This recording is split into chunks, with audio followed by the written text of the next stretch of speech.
Assalamualaikum warahmatullahi wabarakatuh. Nama saya Muhammad Syarudin bin Abdul Rahman. Nombor matrik 22307300. Hari ini saya ingin membentangkan kajian untuk JKA 328 Perkahwinan dan Persanakan.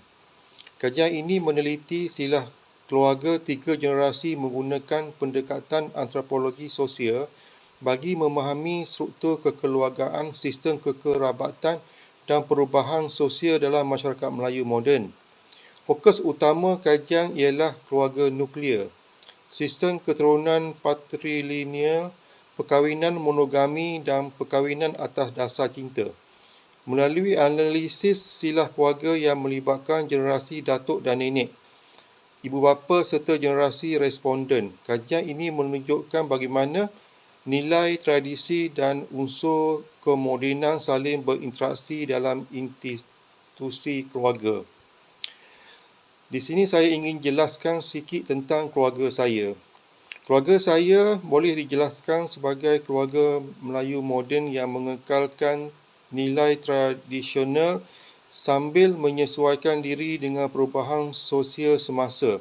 Struktur keluarga saya ialah keluarga nuklear, iaitu terdiri daripada pasangan suami isteri dan anak-anak.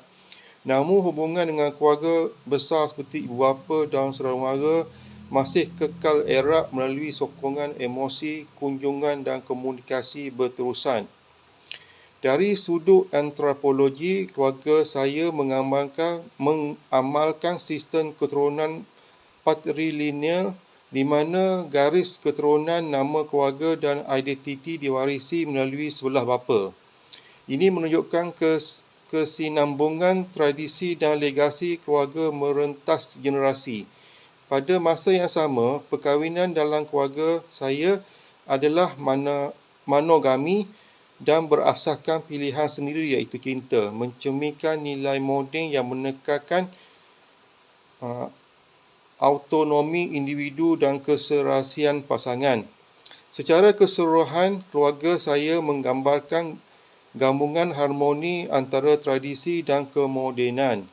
Walaupun struktur keluarga berubah akibat pemodenan, nilai teras seperti tanggungjawab, hormat kepada ibu bapa dan kepentingan institusi keluarga tetap menjadi asas dalam kehidupan keluarga kami.